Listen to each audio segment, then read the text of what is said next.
ওম পুরীর প্রথম স্ত্রী সীমা কাপুর সম্প্রতি তাদের সম্পর্কের বিষয়ে মুখ খুলেছেন। তাদের বিচ্ছেদ থেকে শুরু করে সম্পর্কের কঠিন সময় সবটাই নিয়েই তিনি একটি সাক্ষাৎকারে বিস্তারিতভাবে জানিয়েছেন। জনপ্রিয় নৃত্যশিল্পী তথা বর্ষিয়ান অভিনেতার প্রাক্তন স্ত্রী জানিয়েছেন তিনি তার স্বামীর পরকীয়ার কথা জানতে পারেন যখন তিনি গর্ভবতী, কিন্তু তিনি ঠকছেন। স্বামীর অন্য জায়গায় সম্পর্ক আছে জেনেও সবকিছু মানিয়ে নেওয়ার ঠিক করার চেষ্টা করেছিলেন। সীমা জানান ওম পুরী তাকে ফোন করে জানিয়েছিলেন যে তিনি অন্য কারোর প্রতি আকৃষ্ট হয়েছেন।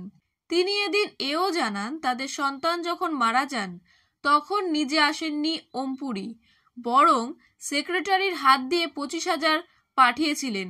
সেই টাকা নেননি সীমা। তিনি এদিন আরও দাবি করেন যে অভিনেতা নিজে অন্য সম্পর্কে জড়ালেও প্রশ্ন তুলেছিলেন তাদের সন্তানের বৈধতা নিয়ে।